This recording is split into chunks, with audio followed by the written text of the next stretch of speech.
All right. So I'm calling this meeting to order.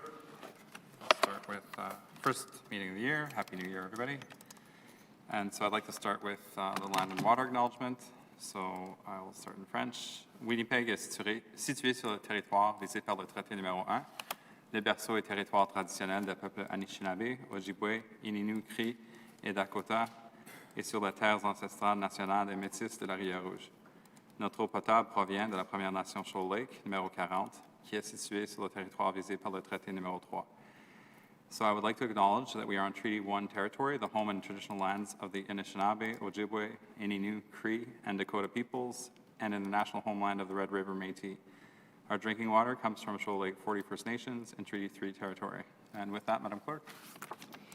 Oh, I'm sorry, customarily we introduce, I'd like to introduce my colleagues, Councillor Chambers, Councillor Mays, and members of the public service. If we can get a... Macmillan slumming it with us here today back at the Riel Community Happy to be Committee. here. If we could just get a motion for the minutes of the meeting held on November 15th. Moved by Councillor Mays. All in favor? Aye. Contrary carried. Okay, perfect. We have one delegation today. We have Ken Rempel, who is appearing with respect to report number 2. I don't see Ken in the audience. No. Oh, Ken? Okay, if you just want to come down to the podium, you have up to 10 minutes for your presentation. Do you have a piece of paper? Any piece of paper or a mouse pad?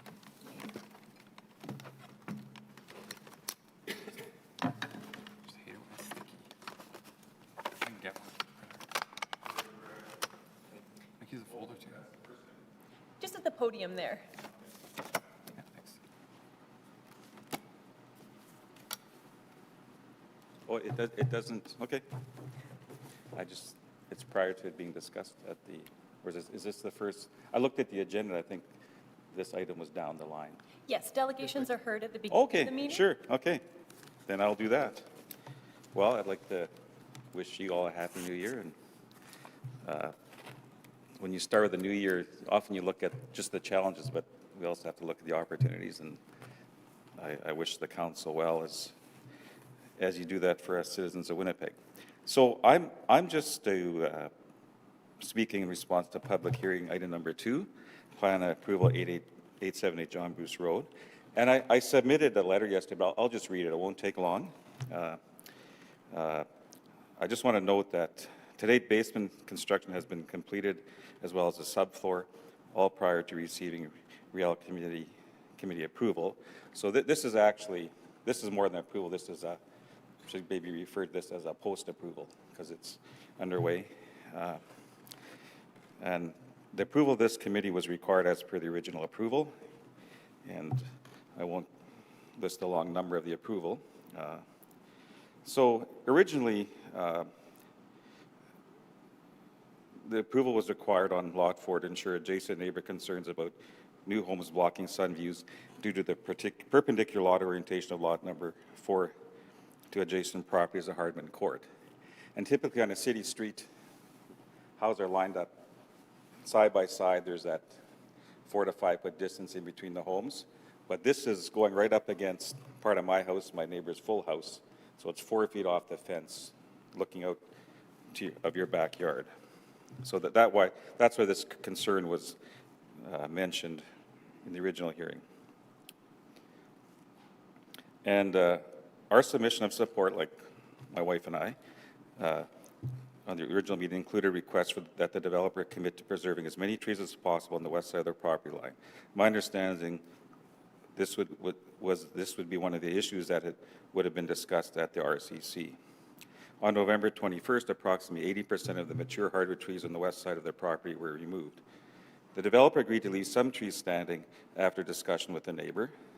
So I think a potential opportunity was lost to save more of the trees because of the community meeting was not held. It seemed that the developer was not totally opposed to removing all the trees. 50 Hardman Court, my neighbor now, has complete exposure to the length of the house, 4 feet off their property line, and 46, which is our residence, and 54 have partial exposure to the house. So that's the situation as it is now. And I just list a couple of concerns. The lack of transparency surrounding this process needs to be addressed, starting with the reason why the plan was not brought to the RCC for approval. Secondly, I went in person to the planning department to request information about the construction.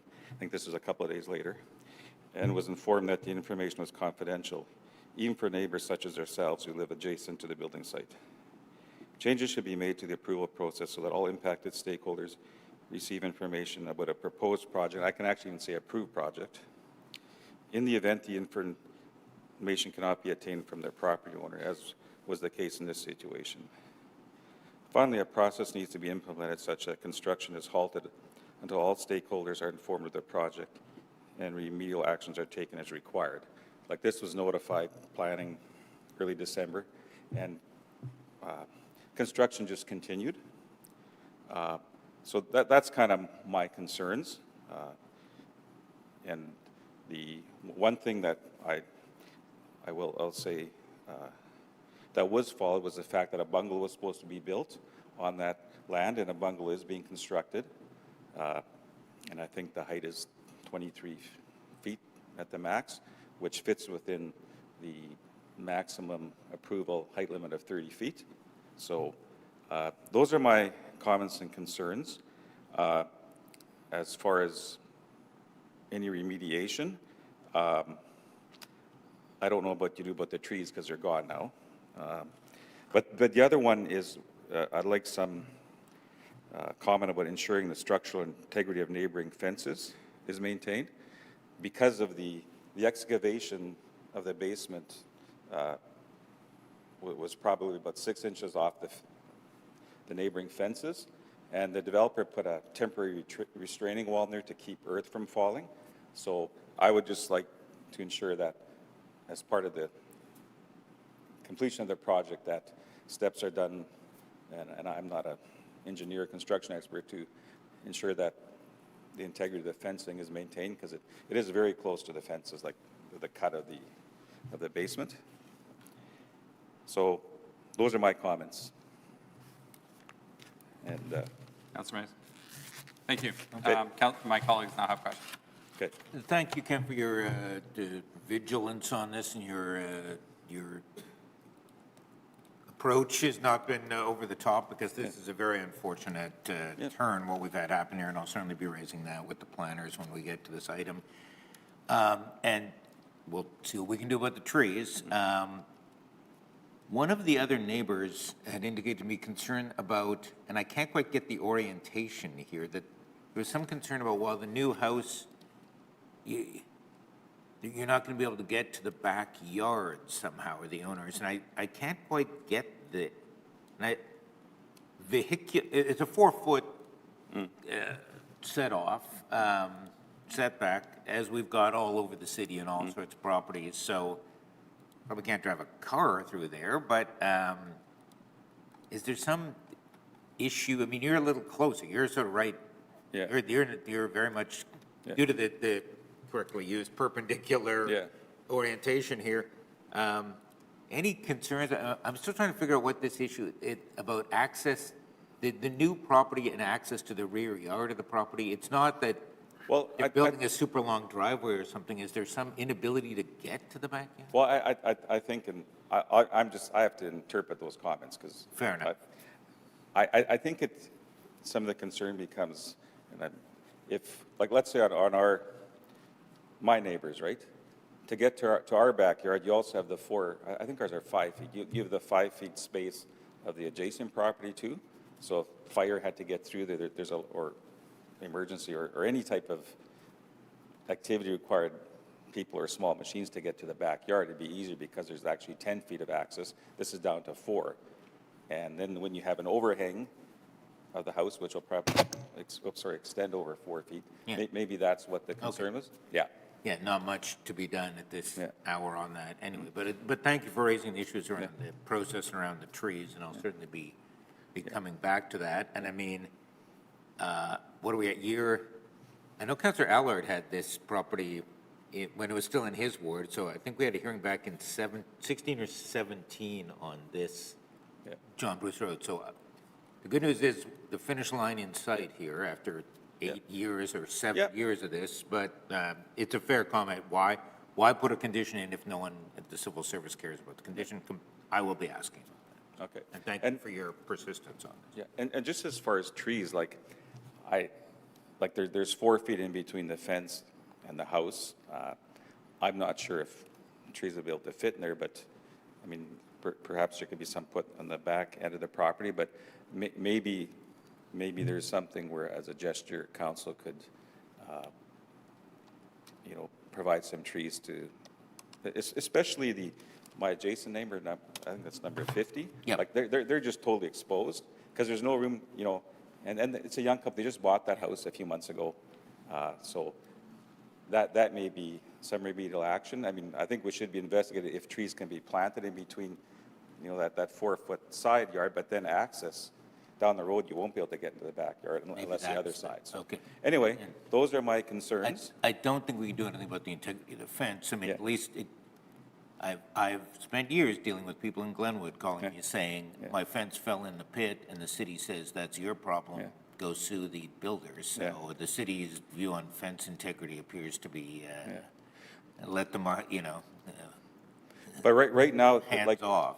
But right now, that particular trench is still open, so it's easy for the developer to actually ensure that he does all he can to preserve the integrity. It's not that the yard's finished, right? Okay. And the other thing on the height, like I'm not an engineer, I'm not a builder, but the floor is up now, and that's already at fence level. So is there any way the city can ensure that during the process that the house does fit the drawings that were submitted? I'll ask Mr. Clark about Okay. that. I suspect the answer is no, because we've had more than a few people in Glenwood saying, that thing they built, Okay. that's higher than 28 feet, and you go, Well, city's view is, Yeah. good Well, luck. even on the rest of that development, like, most of those houses are higher than 30 feet. Like, Well, legally you can go 35, so, but it was I'm kind of going off this issue, but in the original agreement, it was limited to a maximum of 30 feet. That's in the original agreement, so. fair enough. Okay. Thank you. Thank you. Any other questions?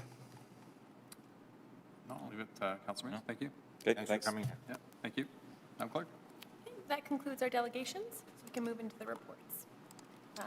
Just for the committee's awareness, the first report, the applicant has withdrawn the application, so this matter will be filed. Okay. Motions? Wait, what? Recommendation to file? Can you repeat that? The applicant has withdrawn the application for 1269 St. Anne's Road, Oh, okay. so the matter will be filed. And technically, since they've withdrawn the application, there's nothing for us to consider. Okay. Okay, is there a motion to that effect? So,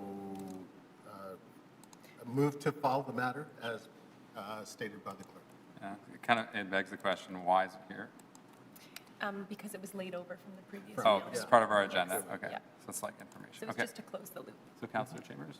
So moved. So moved, okay, all in favor? Aye. All right. Contrary, carried. Madam Clerk, that's good. Okay, so next up is the plan approval at 878 John Bruce Road. Councilor Mays? What a long, strange trip it's been.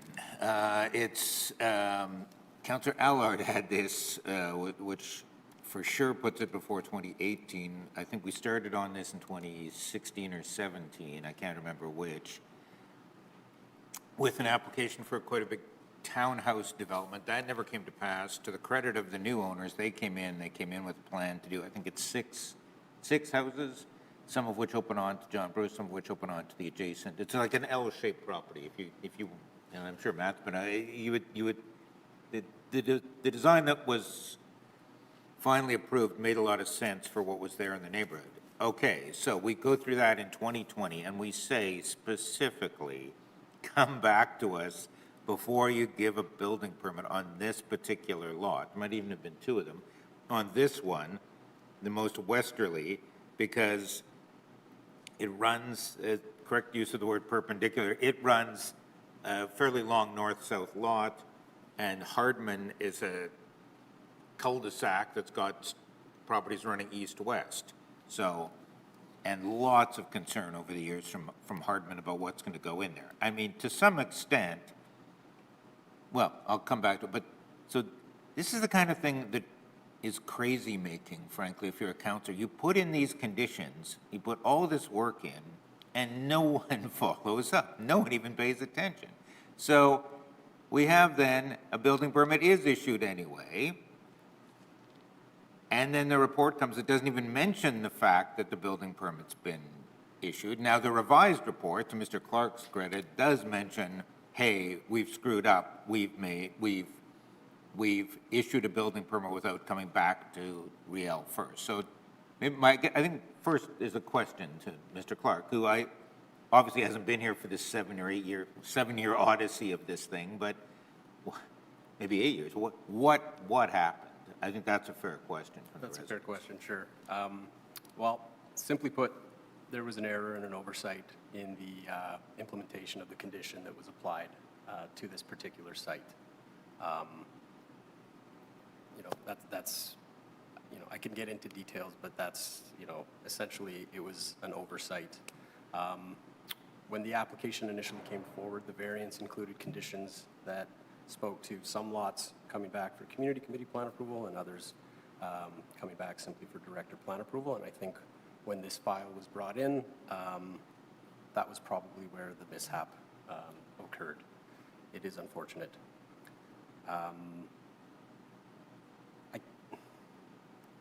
I've been here for 15 years. I haven't seen this happen before. This isn't something that is commonplace,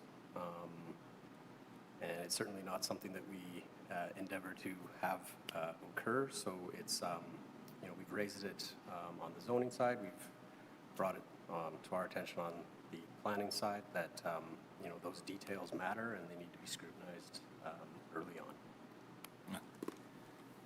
Thank you for that. And again, I can't, in the future, if we have this, just say in the report, we've screwed up and we've issued a building permit. I mean, that got me angrier than the actual oversight here. But regardless, okay, so we're moving forward. So 3 things maybe. I mean, the good news is there's no variance being requested here.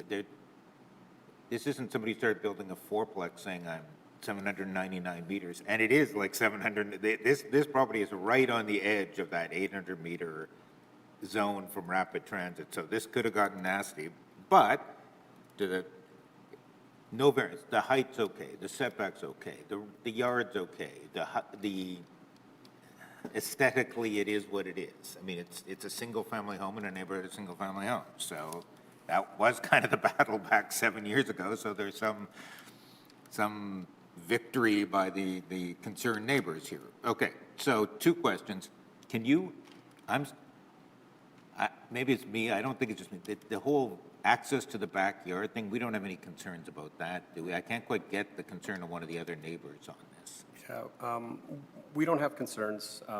There's 4 feet on either side of the home that would permit access. This is typical. We see this in a lot of infill development where we require a minimum of 1 side yard having 4 feet. I can understand there is a minor cantilever projection on the west side for a brief, you know, proportion of the building wall there. So that perhaps was what was the concern on that end. But nevertheless, at least 1 side maintains a free and clear 4-foot side yard for access to the rear yard. Question number 2, the issue raised by Mr. Rempel, who's been vigilant on this to his credit, as is Mr. Morris, who lives down the street. The integrity of the pre-existing fences, I mean, frankly, if I do raise this, I'll have a half a dozen calls from Glenwood in the next day saying, oh, you didn't care about mine. Mine fell in the pit. You didn't seem to give a damn about that, but the fancy Royalwood. But we're not in that business, right, of checking the integrity of the neighboring fence. We're not in that business, no. Developers are required to take out liability insurance, and if they were to damage any adjacent property, then it's on them to remediate or repair. So, you know, the hope is that it doesn't fail and the structural integrity of the fence remains during construction. I'm having a little trouble hearing you, but I got, Pardon me. got most. Third, most important issue, trees. What can we do about trees? Neighbors are right, some trees came down. Had this come to us in September what would we have done about the trees? I don't know, but luckily this is a problem we can do. This isn't unsolvable, so Yeah. really we can try and ameliorate this to some extent. So Yeah, talk to me about trees, if you would. Sure, I have a few thoughts on the trees. At present, the way that I measured it from our aerial view, the trees extended roughly 79 feet back from the front property line. Where the new building is proposed to be located, or is already located, along that west property line, there's a 50-foot setback from the front property line to where the principal structure begins. So if the trees that were located in that area have been removed, then there would be opportunities for some potential new trees to be located within that space. Existing trees they're difficult to maintain in close proximity to excavation. Root systems extend typically as far as or beyond the crown of the tree, so I don't know how large these trees are or were. However, in order to preserve many of those trees that would have fallen along the building footprint, it would have been probably a challenge to preserve them, or a fairly substantial setback from the property line would have been required in order to ensure that they would survive construction. Just a note on that, though, more commonly today, if trees are intended to be preserved as part of a development, we often recommend that an arborist report be conducted early on so that we know that the state of the trees, they're healthy, and the arborist can identify what types of remedies can be applied to the site to preserve those trees either during or after construction. The length of the building wall that is adjacent to 50 Hardman, it's a 50-foot building wall length. So there's a 50-foot front yard setback, and then the building is 50 feet in length. So that basically covers the length of 50 Hardman. And then at that 50 feet, there's a pretty significant recess to accommodate some deck space. It's about 12 feet. So in total, there's a 16-foot setback when we reach 46 Hardman. So within that space, with configurations along the deck, there might be some opportunities for additional trees to be planted a little bit further back as well, I'm thinking. Some lower types of trees, like cedars, they're evergreen. They can grow to, not a significant height too quickly, but they would, potentially be able to achieve a little bit more screening above what the fence height is at present. I guess thinking of other things about privacy, privacy screens are something that could be introduced. It's difficult to say if that's desired or achievable by the homeowner, but there are other ways after the fact to achieve more privacy. Is the preferred option of the public service at this stage then to, I want something done on the trees. So is the better option to lay this over a month and say to the builder, come back to us with something, go figure out something here, or do you have, I hate to get into the,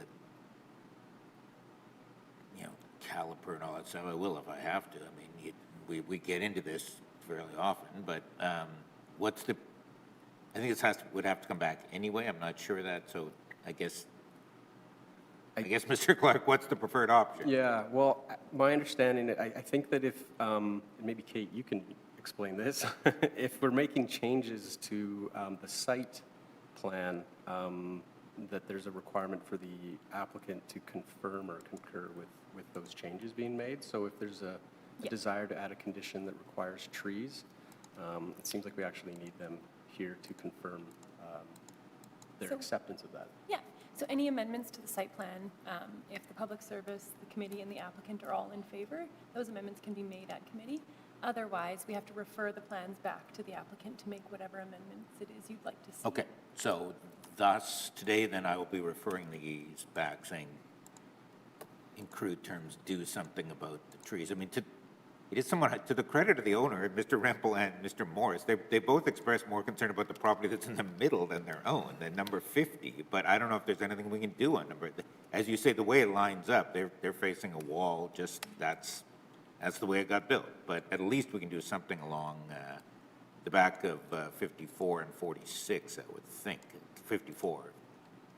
Bullet, like, for sure we can do something there. Okay, so I don't have to get into the mind-numbing detail today then about, No, I think we should be specific about what kinds of amendments you're looking for, so when they submit their plans back to committee, they'll be accurate. So we're referring the plans back to the applicant to make the following amendments, that landscaping be included on the site, including the placement of trees to be planted, and then I just might need some help with specifically where, planted along the front property line and the west property line. I don't care about the front property, I Okay. care about the west property. Okay, Yeah, the west property line, yeah, and/or, I guess, or maybe, and if possible, some sort of privacy screening, at least in the rear portion of the property. And we'll see what, I mean, anything more directive than that needed about, I mean, these are going to be mature, put in mature trees, I guess. I mean, I think, okay, mature trees. well, Mr. Clark, you I- more, you know Sure, more might about this be. stuff than I I don't do. know. So if you got any ideas, now's Yeah, fire away. so, you know, the zoning bylaw prescribes minimum heights or calipers of trees at the time of planting. That would be 6 feet for a deciduous, or a coniferous, and 1 3/4 inch for a deciduous. So we could include something to that effect. Yep, yeah, in accordance with zoning bylaw stipulations.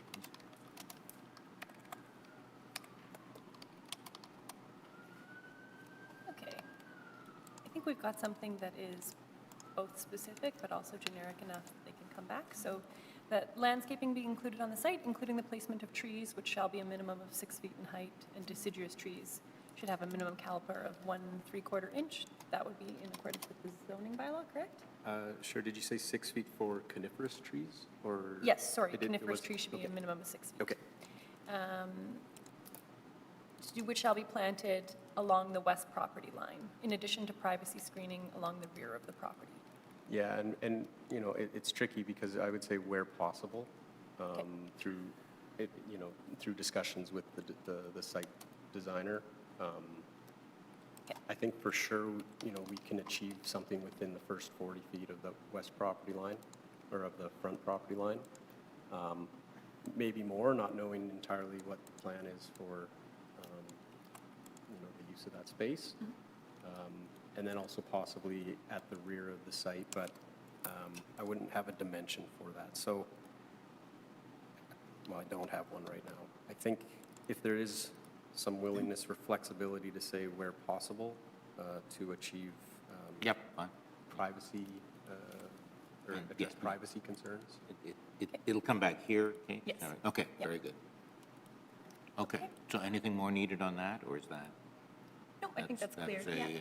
And again, the good news is it's the height conforms, the density conforms with what was being sought. So a lot of the concerns that have come forward are perhaps more by luck than, or more by good fortune. We don't have to deal with tear down your garage or something here, but we do need something on the trees. Okay, so moved.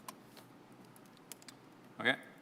Madam Clerk, good? Yep. The motion, okay. All in favor? Aye. Contrary, carried. Thank you Next for your report. patience on that one. Okay, the next 3 reports are all extensions of time. Okay. A record-setting 7th extension on this. Is there a statutory limit in our bylaw? Guy asked us a few extensions ago. Angie's here to speak to. Ah, Yeah, they've had a couple of extensions. As you know, when a subdivision and rezoning application is adopted by council, one of the conditions is that they enact a bylaw, which that bylaw eventually needs second and third reading. Those stages of the bylaw are also The stages are dictated by legislative requirements, so enactment will happen first, then they have to submit certain items to be able to go forward with second and third reading. So for history on this application, it was originally approved in 2015 for a subdivision and rezoning to a residential multifamily medium district to allow for the construction of the dwelling, having 58 units for seniors. Lot 1 was going to be rezoned, and Lot 2 was going to remain zoned as RMFS, which is multifamily small, to allow for the maintenance of the existing family dwelling. The developer, Village Canadian Cooperative, they were not able to satisfy the coming into force provisions of the bylaw, 157 of 22. So that means that their first chunk of extensions that they had were prior to enactment. Now this is the last portion of the bylaw, is the coming into force section. They're almost done. They are outstanding on completion and execution of their agreements for servicing, zoning, and their cross-access, as well as entering into public utility easements. So they're requesting a one-year extension, but they anticipate completing all of this by April. They're just being cautious. And the Public Service has no concerns and recommends approval for the one-year extension. So, Madam Clerk, through you to the Public Service. So I heard the response. Thank you for that. I guess perhaps if I could restate the question.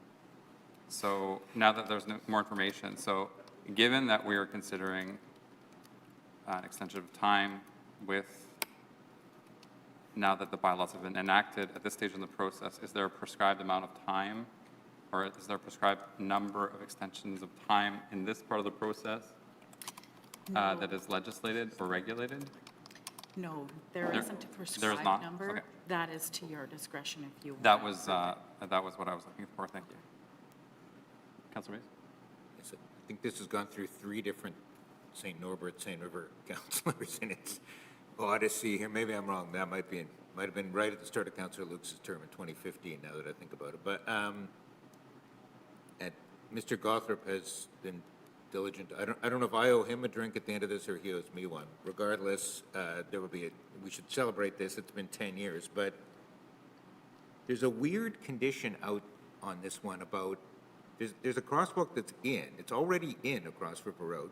Councillor Chambers and I, because it connects our two wards, celebrated this some years ago. And I have a memory of Mr. Gothrop, who's the proponent. You're saying, why aren't we being told to pay for this? It's already there. And I thought he had a point on that. But is that buried? Is nothing we can do today about that? Is that buried in the zoning amendment agreement or zoning agreement somewhere? Is this even a fair question for you? Is that for the cross-access? Is that what you said? Sorry? No, there's, at the westerly end of this property, as it goes along River Road, there's a requirement somewhere that to get, there's a sidewalk that's been built, and then there's a low-lighted, low-mounted crosswalk, which is great, which has gone in connecting across River Road. So it lands in my ward and starts in Council Chambers's. To my surprise, Mr. Gothrop called me at one point and basically said, remember you offered to put some money toward this in 2016 or something? And I said, I have no memory of this at all, but possible I did. It's been many, many years. It seems unfair to load this condition on this little outfit, frankly, when it's already there and it's been a decade. But that's not something we can deal with today, is it? Correct. It's just an extension? Okay. Yeah, we wouldn't be able to deal with it today, but I can have our engineer reach out to him and have that conversation and figure out what, if there's anything that can be done. I mean, I can certainly do that. Not my ward, but Right. the crosswalk hits Yeah. my ward, and understand, it's right at the edge of the two wards, so they've called. So anyway, okay, thank you for that. So actually, if you could have them reach out to me. Yes, sorry about that. And, I want to find out what those costs are. Okay. Maybe we can look at waiving that. Indeed. Yes, everyone's supposed to think like housing department now. Okay. So do we have a motion? Yeah, I move to the extension of time, the Infrastructure. extension of time, I move approval. Okay. so public service recommendation, all in favor? Aye. Contrary? Carried. Okay, next report. Next two are in my ward, so this is the extension of time section of the agenda. So this, another familiar one, the other end, the further east on John Bruce Road, this is another weird one that extends down to a neighboring street that, we've had this one here before us where they, I think, they didn't want to pay to extend previously, but they did, we did obligate them, and now they're needing another extension, I think, or they missed the deadline and we have made them reapply. I think that was it. But for today, it's just an extension.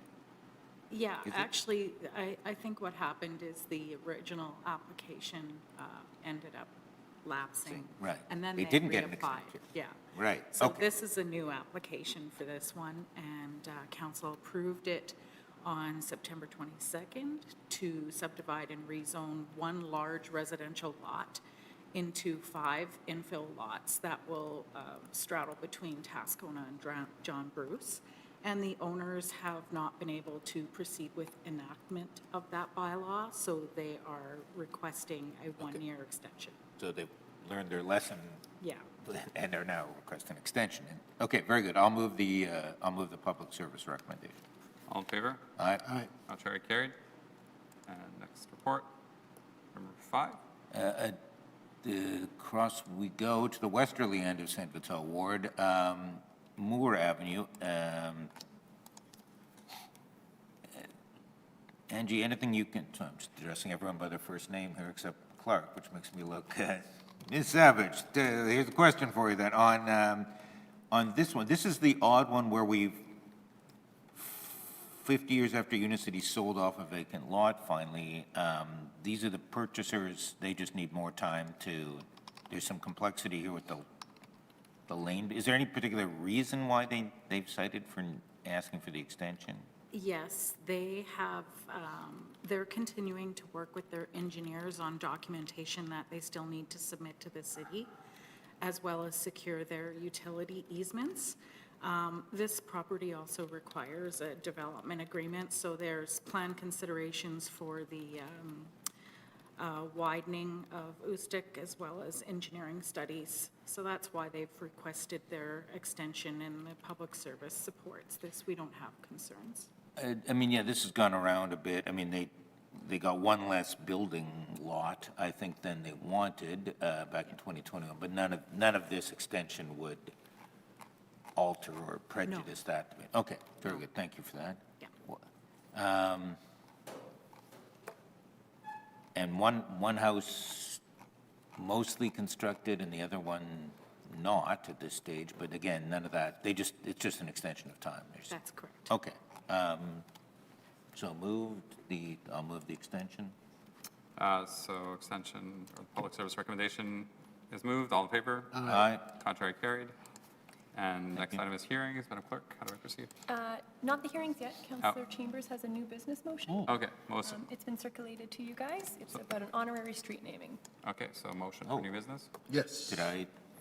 Sorry, I missed it. Can you?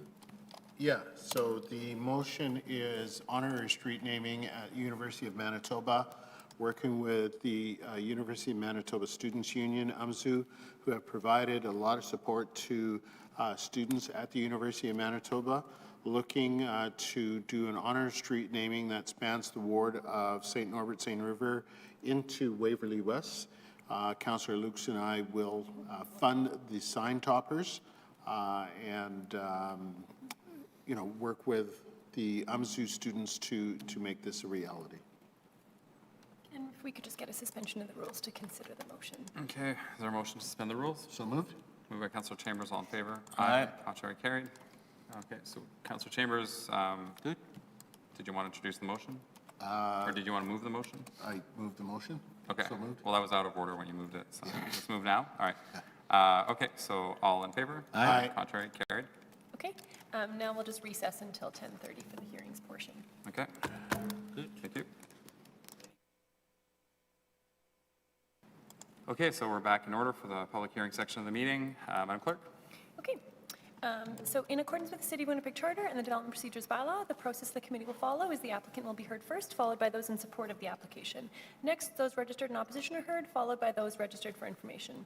Finally, the applicant may return to speak in rebuttal to comments made, however, no new information is permitted. Please note that when your name is called, it is your opportunity to speak, however, you're not obligated to do so. For a more in-depth overview of the public hearing process and other information pertaining to what happens before, during, and after a public hearing, please consult the City Clerk's Department website. Please note that all public hearings are recorded and will be part of the public record. Should you have any questions after the hearings have concluded, please contact the City Clerk's Department. Item number 1 is a subdivision and rezoning at 663 Marion Street under file DASZ 24 of 2024. In accordance with the City of Winnipeg Charter and the Development Procedures Bylaw, this is a combined hearing, and the following item will also be heard at the same time. Item 2, which is a variance at 663 Marion Street under file DAV 222073 of 2024D. Please note that an additional communication was received in support of the matter, which has been distributed to all members of the committee. All participants who are joining us via Zoom have been muted and will only be permitted to speak when called upon. Once you have been heard, you can either remain in the Zoom meeting or leave and continue to watch live via the city's YouTube channel. If any participants are currently watching the live meeting on YouTube, please mute your audio player now.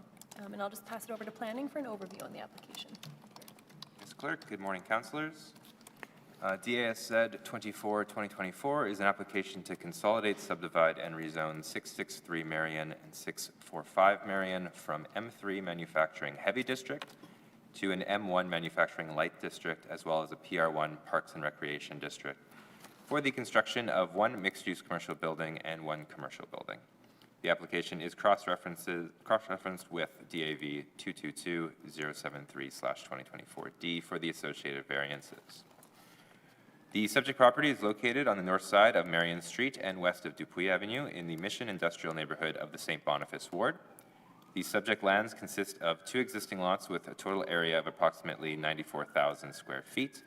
An additional 1,200 square feet of city-owned land is included in this proposal for a grand total of 95,768 square feet of area. The properties are in the Employment Lands Policy Area under the Complete Communities Direction Strategy 2.0 and are zoned M3. The applicant is proposing to consolidate and rezone the subject sites to create 3 new lots. The westernmost lot will be designated as PR1 Parks and Recreation 1 District as a land dedication and will function as public reserve land. The lot immediately east of the PR1 land, proposed Lot 1, will be designated M1 Manufacturing Light District and include consolidation with approximately 1,216 square feet of city-owned land abutting to the north. The easternmost lot, proposed Lot 2, will be designated M1 Manufacturing Light District. The applicant is proposing a commercial building on this lot. The lot zone PR1 will be approximately 10,400 square feet in area. A portion of this land is being exchanged for approximately 1,200 square feet of city-owned land to the north to form part of proposed Lot 1. On proposed Lot 1, it will be approximately 57,000 square feet in area with 450 feet of frontage on Marion. The applicant is proposing a 2-story mixed-use commercial building on this lot, 1 office use at 14,000 square feet and 3 commercial retail units at 12,000 square feet each. An existing billboard sign on the site will be demolished as part of the construction. There will be 76 surface parking stalls, including 3 accessible spaces and 1 van accessible space, as well as 6 bicycle parking stalls. The site will be accessed through a right-in, right-out front approach on Marion, and there will be a second point of access to Dupuy Avenue from proposed Lot 2 through a cross-access agreement. On proposed Lot 2, this lot is intended for future development of a 1-story commercial building.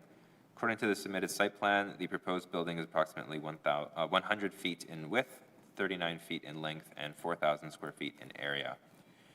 The proposed building features a drive-through aisle and 23 parking stalls, including 1 accessible stall.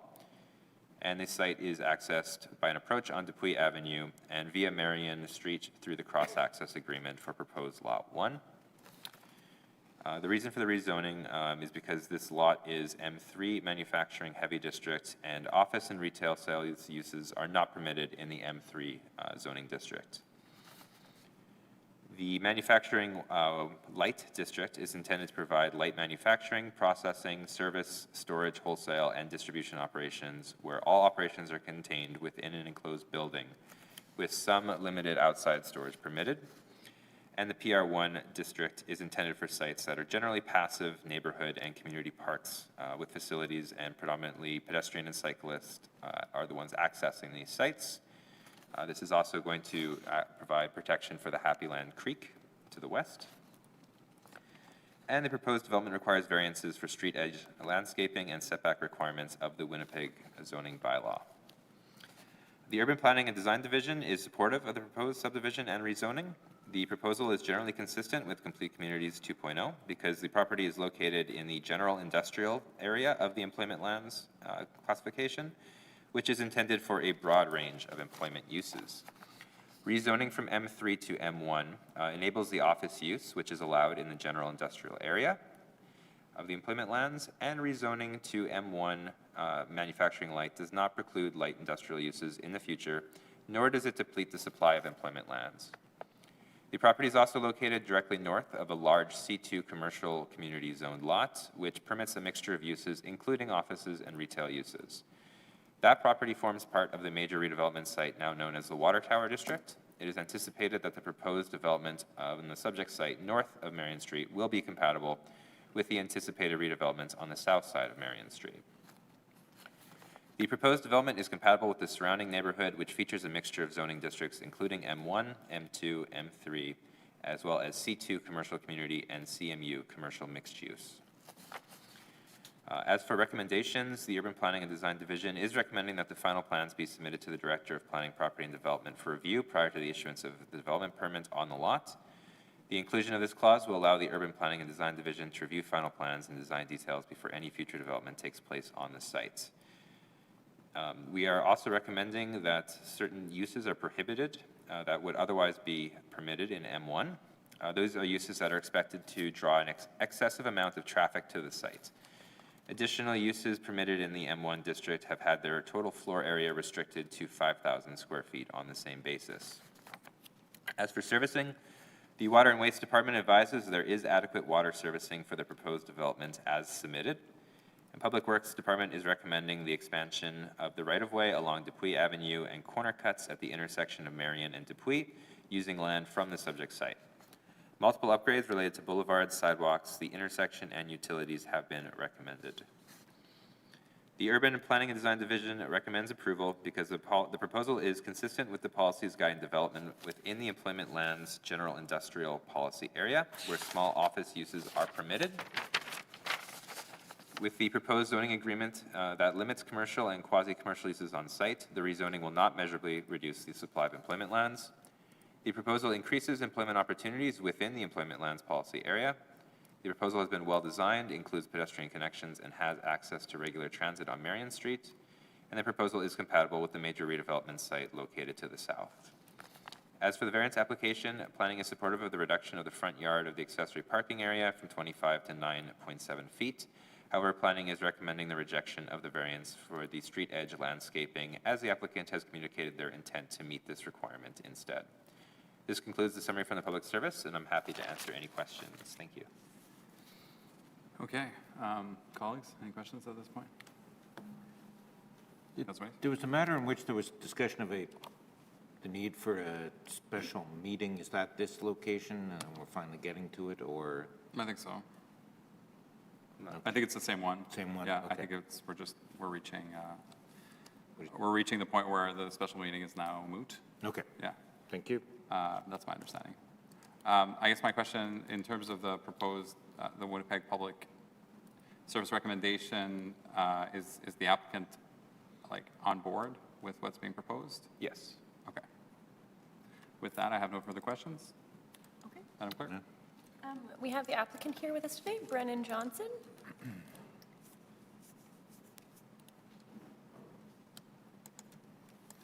Okay, and then following Brennan, we'll hear from Jeff Pratt, John Boxdale, and Sarah Anderson.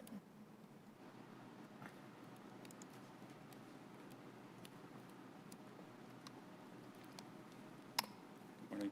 I'll just take a second to set up the presentation. Sure.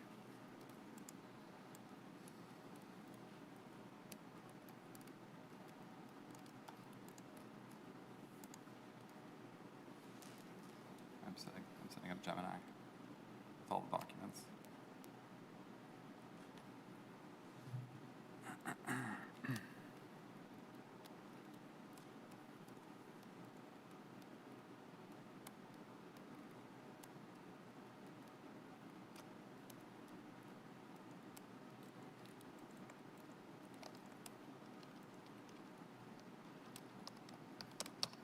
Okay.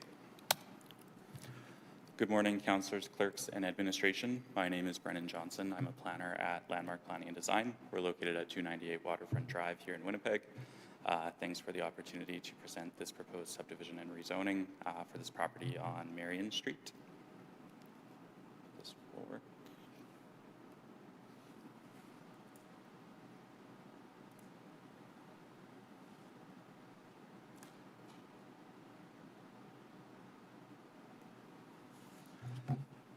Boxall Construction and Boone Developments are the developer behind this project. Number 10 Architectural Group led the building design and site design processes, and our office led the planning and development approvals processes for this proposal.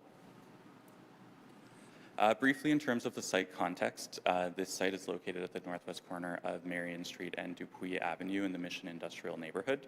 It's 2 acres in area. The northern boundary is a construction yard that is owned and operated by Boxall Construction. The eastern boundary is Dupuis Avenue. The southern boundary is Marion Street and then the future Water Tower District, and the western boundary is the Dougal Drain. Briefly touching on the policy context, both our Winnipeg and Complete Communities have objectives and policies that are supportive of this type of development in employment lands, and that includes to facilitate growth of existing and new enterprises that demonstrate commitment to local employment, workforce diversity, and community reinvestment, to permit retail and service uses in general industrial areas, ancillary to the industrial designation, to encourage the clustering of supportive retail and service uses within commercial amenity areas at the intersection of local and collector streets, collector and arterial, and to support high-quality design and connectivity in employment lands. As the planner mentioned in their introduction, we are seeking to create 3 lots. The first would be a 0.24 acre public reserve to be zoned PR1. The second lot would be to accommodate an office and commercial building to be zoned M1. And the third would be to accommodate a future commercial building also to be zoned M1. Parks is seeking land dedication as part of this application in order to naturalize the area that's adjacent to the Dougal Drain. So a total of 0.24 acres is being dedicated or is proposed to be dedicated, which is 8% of the subject site. Proposed Lot 1 is intended to accommodate a new office for Boxall Construction and would include the following. So a 2-story building with 3,600 square feet of accessory commercial or retail uses, and those are intended to serve the business and employment community of that neighborhood. So it would intend it to be retail, personal service, and potentially some sort of indoor recreation use. There would be a surface parking lot with 76 parking stalls, including visitor and van accessible parking, as well as bike parking. There would be a right-in, right-out approach onto Marion Street, and primary access would be taken from Dupuis Avenue. So there would be a cross-access agreement between proposed lots 1 and 2, just to provide that access. It also includes new pedestrian connections to Marion Street, where there's an existing bus stop, and there'd be new street edge and building foundation landscaping provided. And we have a few renderings to show you to demonstrate the intended bulk and massing and the quality of design to be accommodated on site. So this is if you were looking sort of northeast from the parking area next to the Dougal Drain. This one shows potential commercial uses on the east side of the building abutting Lot 2. So both would have presence onto Marion Street. And there would also be outdoor amenity space for employees of Boxall's office building. So seating area, potential other amenities such as barbecue areas and those sorts of things. Proposed Lot 2 is intended to accommodate a future commercial building. So a total site area of 0.64 acres.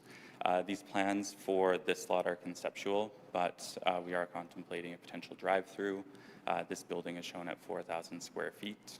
Again, the access would be from Dupuy Avenue, and there would be new landscaping provided along Marion Street, along Dupuy, and at the foundation of the building. Several part lots from the former Charlotte Street right-of-way are included as part of this application and are proposed to become part of Lot 1 via land exchange. So as mentioned, Parks is seeking dedication to naturalize the area adjacent to the Dougal Drain.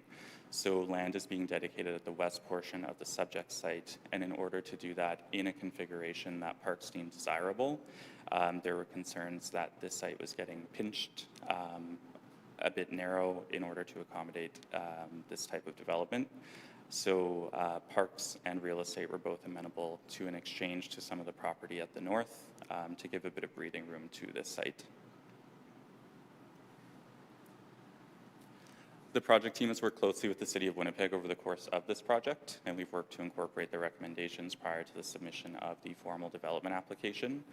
So we undertook a formal pre-application that we initiated back in 2022, designed a well-articulated building that fronts onto Marion Street, consolidated 3 existing approaches onto Marion into one right-in, right-out access, and taking primary access from Dupuy, and also dedicating that public reserve so Parks can naturalize the area next to the drain.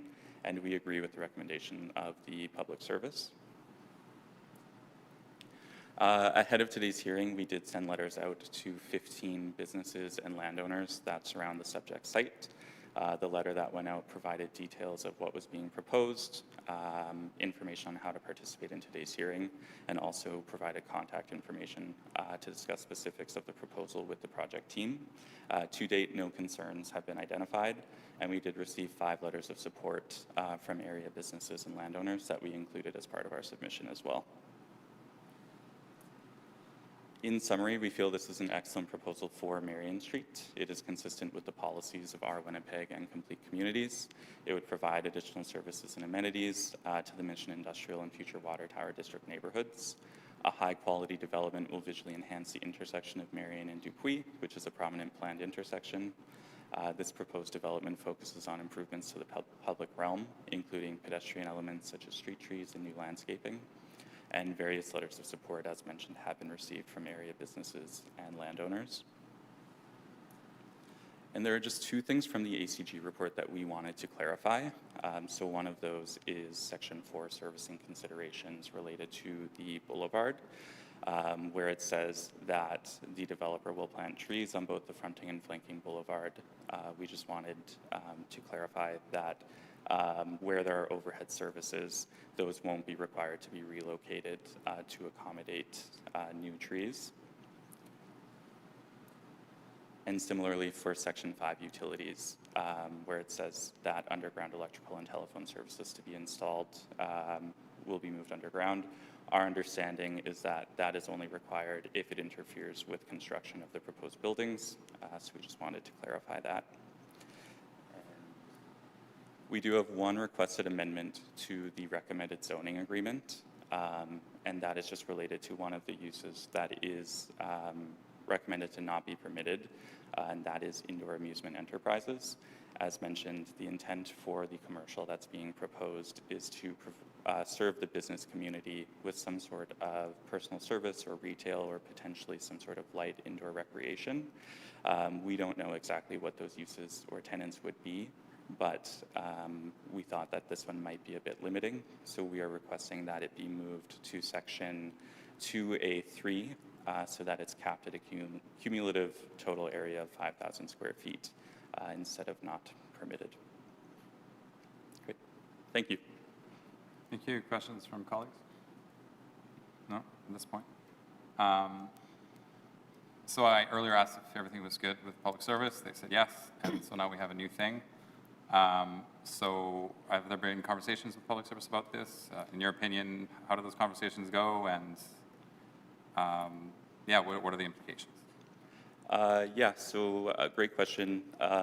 As you know, the reports come out a few days ahead of the hearing. So we did have a chance to discuss the ACG with land development, and our understanding, as mentioned, is what we heard back from land development. We just wanted to have it on public record. And then in terms of the planner's report, it was sort of more of a last-minute find that we thought amusement enterprise might be something that we wanted to be included. So we didn't have a chance to discuss that with the planner before today's hearing. Okay, and what is amusement enterprise? Indoor amusement enterprise, the way the zoning bylaw defines it, could be things like billiards halls, arcades, virtual reality, things like sports simulators, those types of things. Sounds fun. Yeah, could be. Okay. Do you know, and I guess I can ask the public service, it's more of a public service question, but the land be exchanged by the city, what is the current zoning for that? I believe that right of way, the way that it's zoned is, it might also be M3, but to be honest, I'm not sure. I'd have to defer to the public service. I'll ask the public service then. Colleagues, any further questions? So it seems like the substantive change being requested is to allow for games, which would be an exception to the zoning district. This is going to be right near the, what do we now call it, the Water Tower District? Yes. Yeah, okay. Now that doesn't And seem near, unreasonable. Yeah. and how near the Marion Archibald intersection? It's pretty, Sorry. the Marion and Archibald intersection, it's relatively close, is it not? Yeah, it's probably within 400 meters. Okay. All right. Would there be any additional need for like parking and things like that? Yeah, do you want to? Would there be any additional need to consider parking or? So we have more parking provided than what's required. I believe under the zoning bylaw, we're required 22 spaces, whereas 76 are proposed. So I don't foresee any issues with parking. And we're also comfortable with the 5,000 square foot cap that the public service has recommended to kind of limit the number of people coming in and out of those spaces. That will be built into the occupancy permit?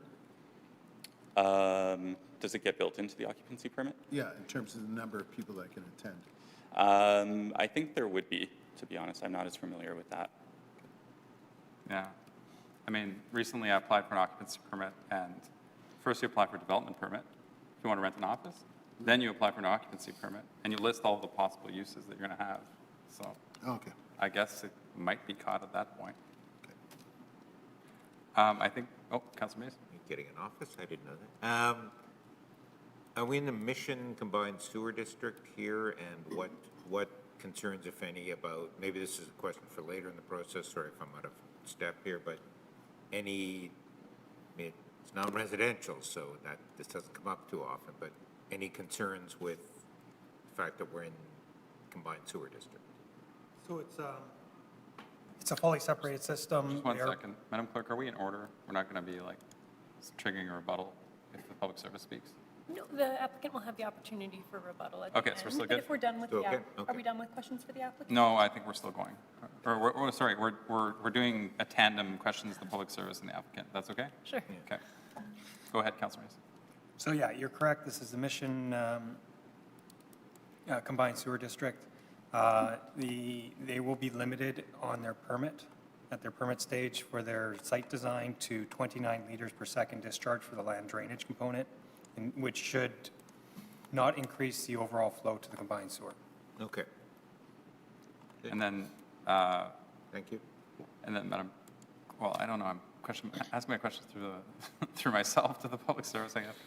Are there, since we're asking questions of public service, to the proposed amendment, what is the public service's opinion? Yeah, I think, the intent was to pick uses that would have, an expectation that they would be drawing a lot of outside traffic in to what is primarily an employment area. But I think that if it's limited to 5,000 square feet, it shouldn't be an issue with traffic. So we're Okay, comfortable with so that. it's being proposed as an amendment would be amenable to the public service? Yes. Okay.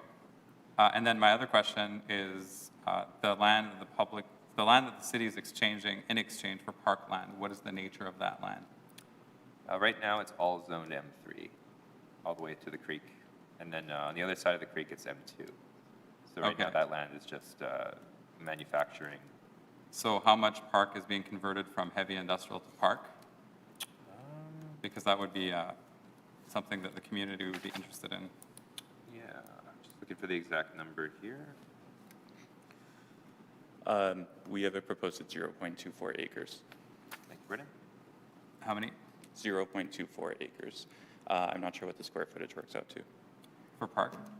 For the PR1 that's being created, yeah. What's a comparison that, of an existing, is there anything comparable? So that I don't know, so that we can understand what that means. Yeah, I don't have one. It's 1,216 square feet.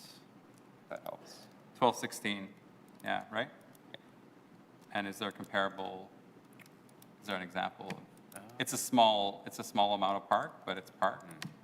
That's correct. And the intent is for naturalized park? Yeah. Okay. Well, sounds good to me. Counselor? Sorry, what was that? Didn't you say quarter of an acre? 0.24 acres, yeah. Is that imperial? It's an acre, yes, but, This is why, but that's more than 1,200 square feet, isn't it? the books I read use the It is international. 1,200 square feet, all right. Okay. Okay, I mean, I'm retaining park in exchange for M3 land. Go ahead, Councilor Mays. But an average 50 by 100 foot housing lot, 5,000 square feet, is not an acre. Is it? You know, that, Councilor Mays, I'll leave the yeah, conversion from perhaps- international units Yeah, to so, imperial. I think yeah. you're better placed to do that. A fascinating discussion of that Oh, later. sorry. Yeah, it's the portion of the city-owned land is the 1,200. So the total area of the PR1 lot will be 10,413 square feet. My error. Okay, and now that we have that new number, is there a comparable, is there any park that comes to mind in Winnipeg that would be of similar-ish, Keep in mind, this is adjacent, oblique? The one we just did probably. This is in addition to the existing drain right away. So it's not a standalone park. It will be added to an Yeah. existing PR. Okay, I'm looking for, I don't know, something existing that would be comparable to, what about the carrier park? I think that's Carrier 5,000, park. that's probably 5,000, that's like a housing lot, so double the size of that. Okay, I'm gonna go with Councilor Mays' opinion, two Yeah, carrier parks. Pretty Okay. confident of that, actually. Okay, Okay, so if there's no further questions for Brendan, we'll move on to our next speaker in support, Jeff Pratt. Okay, John Boxdale? Okay, Sarah Anderson. And then following Sarah, we'll hear from Susan Russell and Robert Scaletta, who are joining us via Zoom. Oh, water tower gang. yeah.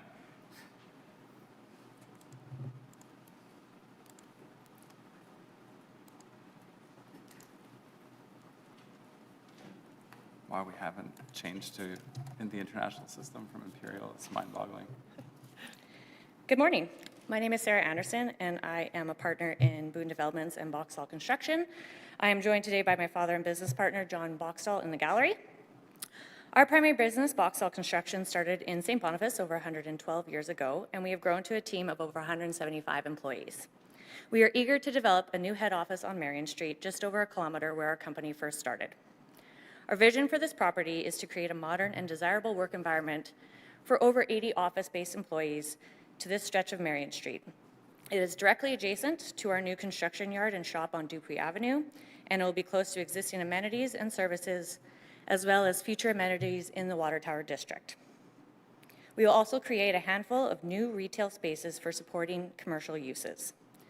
This property presents us with an opportunity to enhance an area of Marion Street that bridges commercial and industrial uses and makes use of existing transit service and active transportation pathways, both things that our employees have expressed interest in using. As Landmark mentioned, we have been working through this process since 2022.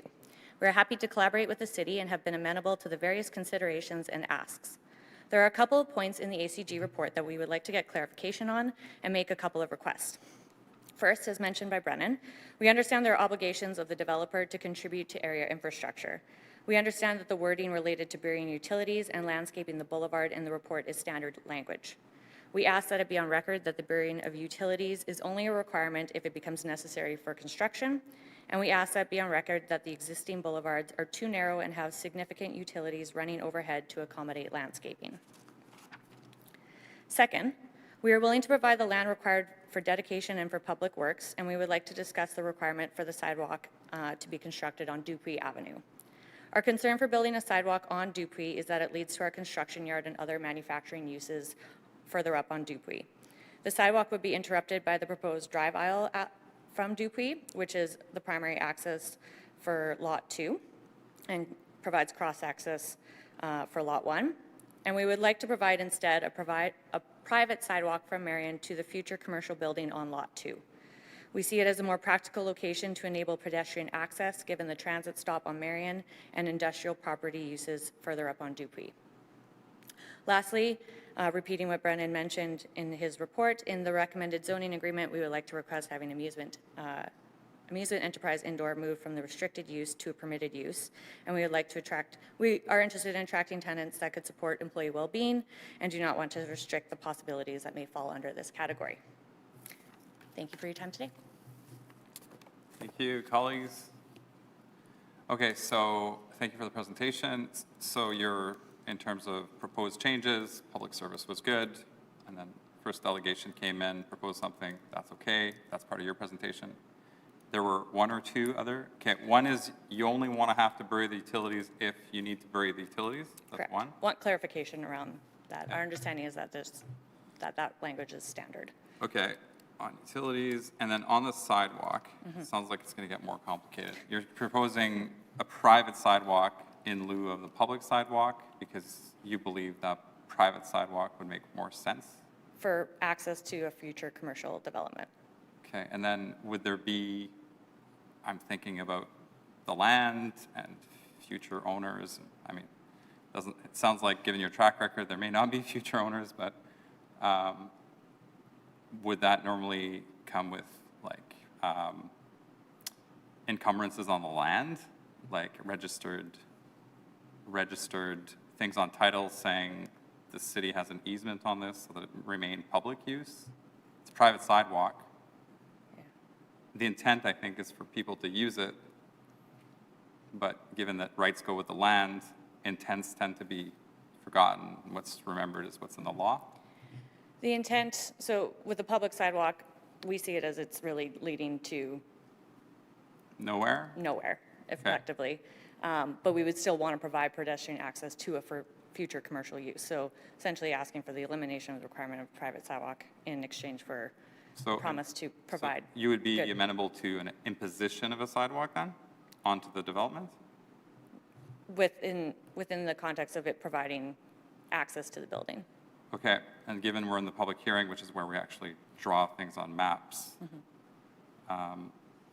would you have a proposal in terms of words that would describe the sidewalk that you want specifically, in terms of dimensions and lengths and where it's connecting from and to, that the public service can eventually consider it so that we can make a decision? Sure.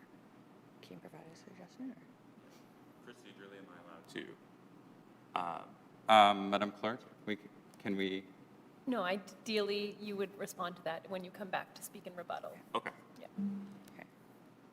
So rebuttal happens at the very end, and I can't ask the public service.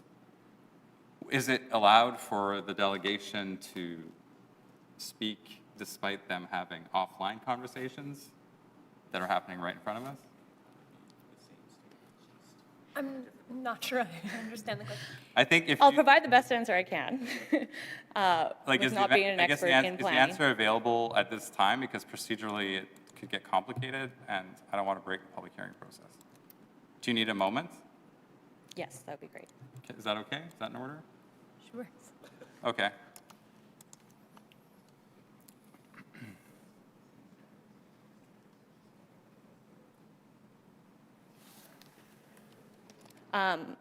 So it would be same city standards, but we would like the flexibility to provide it directly from Marion Street to likely the eastern side of the building. So I'm going to drop likely in that. Because likely means you could Yes. delete Yes. that sentence. Okay.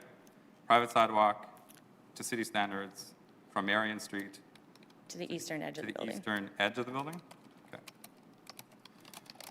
Okay, I think that's pretty specific. What's the response of public service on this? We're just getting into private parks proposed through the zoning bylaw, and so this is new territory for us.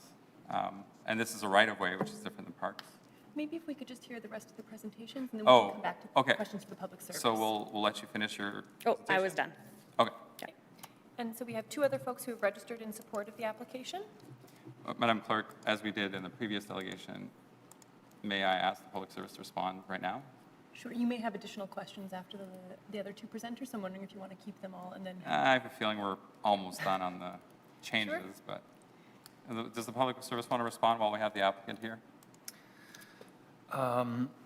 So we are no longer able to register caveats on title for pathways. Okay.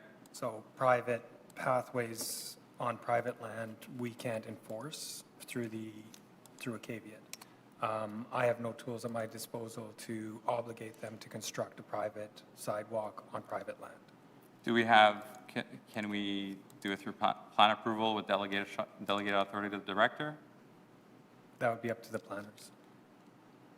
I mean, I've imposed all sorts of things on developments. I believe we could. I think I understand where you were suggesting it might go on the east side of the building running from Marriott. So it would cut across what's currently shown as a drive aisle, or a drive-through aisle. Yes. Okay. What if I use the words that in lieu of the sidewalk on Uville Street, that a private sidewalk be constructed to city standards from Marion Street to the eastern edge of the building with delegated authority to the director? Sorry, I would also like to mention that this is a local industrial road. Our specifications for local industrial roads do include a public sidewalk within the alignment. So we are asking for a standard request from the DAPs, or sorry, Development Agreement Parameters, as well as, even though there may be no intention to develop further north at this time, nobody has a crystal ball in the future. And if we don't start constructing pedestrian infrastructure, we will never have it. Yeah, I understand that rationale. We're building the active transportation network in bits and pieces. This would be something like that. You've heard the argument. What do you think? I mean, understood. We own the property to the north as well, and there's an element, and then believe there's one other landowner to the north and maybe one other, and then it's a dead end. So in terms of, encouraging pedestrian traffic within a heavy industrial area, we'd like to ideally direct that to the commercial uses where we're expecting the pedestrian traffic to be going for this, so. Mm-hmm. Okay. Well, I think if I were to talk about the benefits of both approaches, I could see an immediate benefit from the private sidewalk being proposed relative to the future benefit of the sidewalk being, I guess, recommended by the public service. Okay, I guess it's just our job to decide. So. Yeah. All right, I have no further questions. Public service, did you have something else? Just to close the door on the utility clause and the trees. Oh, right, sorry, yeah. We would not expect them to bury the utilities for the trees. So if there's overhead utility lines, they would not be obligated to plant trees under them. Further, the utility clause is standard. The first part is that they service within the planned area, so private. Privately, they install services to the planned area. The second part of the clause is only comes in effect if their other obligations are impacted by the overhead lines. So if they had to build a sidewalk and the overheads were preventing them, they would have to bury. So their interpretation is correct. So they don't have to do landscaping if the utilities are in the way? They don't have to plant trees. They don't have to plant trees. Oh, they're still doing landscaping, Well, they'll still have to do the sod. but they don't have to plant trees if the utilities are in the way. Yeah, we don't plant trees under overhead lines. Okay. Is that what you needed? Yes.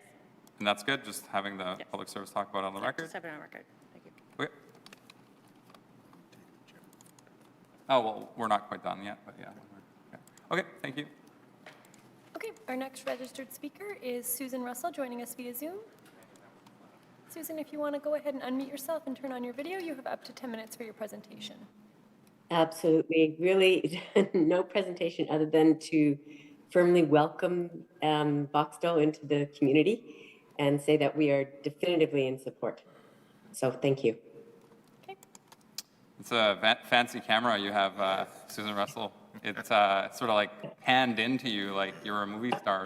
I hate that it does that. Yeah, right. My new computer, and I would rather it pan out. Okay.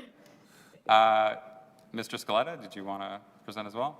Or I should say, Susan Russell, are you done with the presentation? Yeah, okay. Yes. Questions? No? Okay. Mr. Scaletta? Hello, gentlemen. How are you guys? Good. Good. Good. No, I'm actually very happy that Boxtel, a very prominent company in Winnipeg, is building across the street from our new development water tower. So I'm very happy to see this go, and we're full support of it, and we can't wait to see them have shovels in the ground when we have our shovels in the ground. Okay. Are you, orientation, is Water Tower District south of this then? Directly south. Right. Okay. Yeah, we'll that intersection is where our main intersection is as well. Okay. Yeah. So the entertainment complex might be a benefit then, that doesn't seem, if we're densifying with Water Tower, this might be a good fit then, it would seem. Yeah, they'll have it. We'll probably have something similar to it in our retail side as well, or something similar. But there's enough, I think, services to go around to fill up ours and theirs as well. Okay. And I think with all the employment that they're going to create and all the employment we're going to create, there's going to be needs for all these amenities. So, Okay. and plus all the residential that we're putting in too. So the need is there. Okay, thank you. Thank you, guys. Okay. Okay, we have no further registered speakers in support. Is there anyone whose name hasn't been called who wishes to speak? Seeing none. We have no one registered to speak in opposition, and just to confirm, there's no one else in the gallery, and no one registered to speak for information either. So if there are questions for the public service, we should deal with those now prior to the applicant returning in rebuttal. Well, I want to make sure that in the event the committee decides to rule in favor, and if there are additions to or changes to the public service recommendation, that we have the required language in order to prescribe the private sidewalk, city standards, Marion Street to eastern edge of and then delegate authority to the director planning if that's allowable. And what was the other thing? The other change, the other change, everybody was fine with it, but we should put it into the decision? That was moving amusement enterprise indoor. Right, we have to make a point of that. Okay. We have to actually change the ACG, or the zoning bylaw, or the bylaw related to this development. Proposed zoning agreement. So is there proposed language for that? For that particular. From the public service, not from the applicant? Changing the amusement enterprise indoor, so we're deleting that clause from recommendation 2AII. So we're deleting E, 2AIIE, delete that, and then we're going to add 2AIIIF. So it's just changing where it's located in the public service recommendation. Okay. And then for the amendment to the ACG, are we deleting condition 3 from the ACG, section 5, servicing conditions? That's the requirement for the public sidewalk, so we'd be deleting that clause. My understanding is correct. And then you're adding a requirement for sidewalks. That are the city standard from Marion Street to the eastern edge of the building. And So I would, if the committee agrees to not hold this up, if there is the possibility of delegating authority to the director on that, as part of plan approval?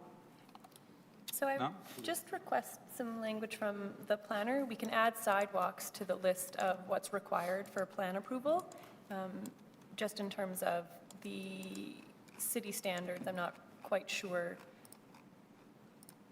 Do you have other language you'd like included? So in the zoning bylaw, it refers to these types of connections as pedestrian connections. It's not a public or a private sidewalk. So I would just say in accordance with the provisions as defined in the zoning bylaw for pedestrian connections, section 206.1. If that, I don't know if that covers it. With that would be the assurance that this sidewalk would be constructed as part of the development?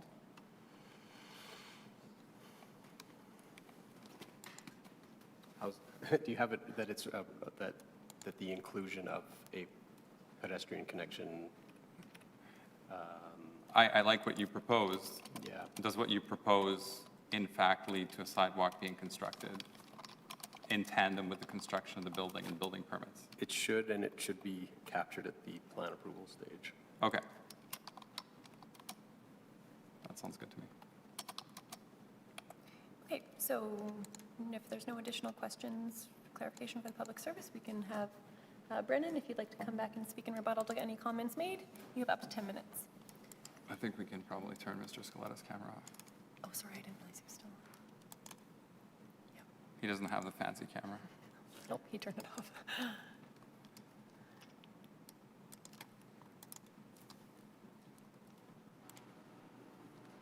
Hello again. Just quickly wanted to say that we agree with the wording provided by Devin, and just wanted to again reiterate, we're not looking to get out of the sidewalk requirement, but just think it might be better used to shift it over to where this building would be.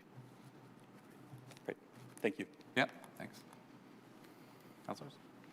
Nothing? Madam Clerk, proposed wording is ready. If there were a motion. Yes, I just want to confirm, so if we're still going to delete it from the ACG, correct? Correct. Okay. And with planning, just to confirm, we are adding a new requirement that the developer be required to construct a sidewalk from Marion Street to eastern edge of the building in accordance with, you had some specific language that I can add to this clause, but that would be a new recommendation as part of the zoning agreement? And then we're going to add sidewalks to the plan approval clause as well, correct? I don't know if we want it in the zoning agreement. No. Perhaps a condition of the variance. Okay. And I'm kind of just second guessing that because this pedestrian connections say that it must lead from the sidewalk to the entrance of the principal building, and it's not necessarily going to be a direct access, so I think we need to leave it a little bit more open. Just that a universally accessible pathway is required to be constructed from Marion To the east. To the east side of the entrance of the building? Along the east side of the building. Yeah. Or along, okay. Or along. That would cover the whole frontage of the building? Yeah. Okay, so that a universally accessible pathway is required to be constructed from Marion Street along the east side of the building? From Marion Street? Yep. All the way to, yeah. Good? Okay, so that's just a new recommendation, or are we not an amendment to the DAS Ed, and that's an amendment to this DAB? I think that makes the most sense. Okay. Okay. Okay, so then. I'm just seeing body language for the public service. So there'll be nothing on title to maintain it or construct it to any standards, but. No, I understand that it's not ideal, and Yeah, it doesn't give the same amount of, I guess, control Yeah. to the city than what's being proposed. Okay. Do you want me to recap? Do my colleagues want to recap, or I would be ready to move this motion as presented by the clerk? Take the chair. Okay, Councilor Chambers takes the chair. I'd like to move the Winnipeg Public Service recommendation with the proposed changes, and I guess there's a script I have to go to, so Yeah. I'll find it. Oops.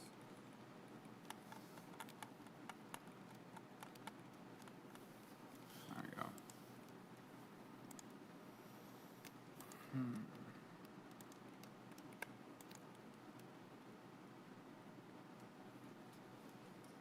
Do you have the page? Oh, sorry, I'm in a minute. That's okay. Okay, I found it. Okay, I move that the report of the Winnipeg Public Service be taken as read. All those in favor? Aye. Aye. Opposed, carried. I move that the receipt of public representations be concluded. All those in favor? Aye. Aye. Opposed, carried. And I move that the recommendation of the Winnipeg Public Service be concurred in part. with the following amendments. Be concurred in with the following amendments. Madam Clerk, do you want to read them into the record? Yes, so we are deleting condition 3 from the ACG report, which is the requirement for the public sidewalk.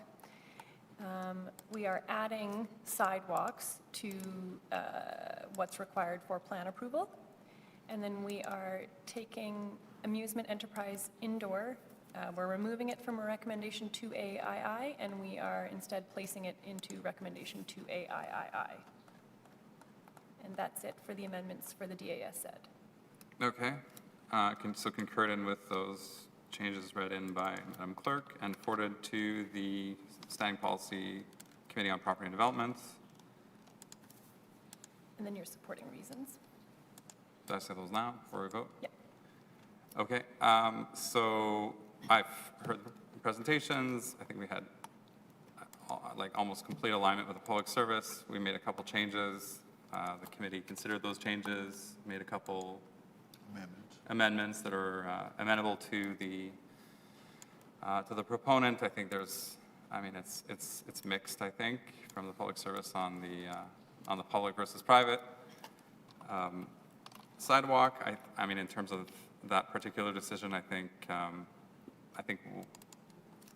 we are likely to see more immediate benefit with the resource being used in this way rather than the other way. And given the water tower district coming online, I can see people using that sidewalk in the very near future. And in the longer term, I could have seen people using the sidewalk in the longer term on the road, which is city policy, so we're taking a break from that, but we're getting another sidewalk that's likely to be used probably more in the near future. So I think that's rational on that. And for me, and the net new 2 carrier parks worth of parkland is another benefit from this. And naturalized parkland is excellent. It's great for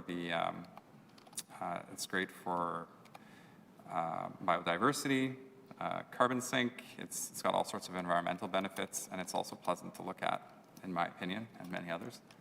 So I think those are 2 positives. And in terms of supporting the proponents and their activities, I think this is going to be a lift to the area. The renderings look nice, and I think it's going to be a net positive for St. Boniface and for Winnipeg in terms of the lift on the tax base that's going to come with this. Okay. So I'll call the question. All those in favor? Aye. Opposed? Carried. Okay, and I move the public hearing. I move that the public hearing with respect to this application be concluded. All those in favor? Aye. Opposed? Carried. Please note that the committee has made a recommendation on this matter that will now proceed to council. No further representations are permitted on the subdivision rezoning. All persons registered for the public hearing will receive notice when the matter is to be considered by council. Okay, so now on to the variance. Under the variance, I move that the report of the public service be taken as read. All those in favor? Aye. Opposed? Carried. I move that the receipt of public representations be concluded. All those in favor? Aye. Opposed? Carried. I move that in accordance with subsection 247.3 of the City of Winnipeg Charter, the variance is consistent with Plan Winnipeg and any applicable secondary plan, does not create a substantial adverse effect on the amenities, use, safety, and convenience of the adjoining property and adjacent waterway, including an area separated from the property by a street. Sorry, did I read that wrong? Nope. Okay, Separated from- I'll start over. Does not create a substantial adverse effect on the amenities, use, safety, and convenience of the adjoining property and adjacent area, including an area separated from the property by a street or waterway, is the minimum modification of the zoning bylaw required to relieve the injurious effects of the zoning bylaw on the applicant's property, and is compatible with the area in which the property to be affected is situated. I'll leave my supporting reasons to those I mentioned with the rezoning. Okay. All those in favor? Aye. Opposed? Carried. I move that the recommendation of the Winnipeg Public Service be concurred in with the changes. Yes, we are adding one new condition, that the developer be required to construct a universally accessible pathway from Marion Street along the eastern edge of the building. Okay, so be concurred in with the amendment read in by the clerk, and that the variance be approved. Yeah. All those in favor? Aye. Opposed? Carried. And I move that the public hearing with respect to this application be concluded. All those in favor? Aye. Opposed, carried. Please note that the committee's decision with respect to this application may be appealed. Should you wish to appeal, information on how to do so will be included in the order issued, which will be mailed to all persons registered. And Councillor Chambers, I don't need the chair. I move adjournment. All those in favor? Aye. Opposed, carried. All right.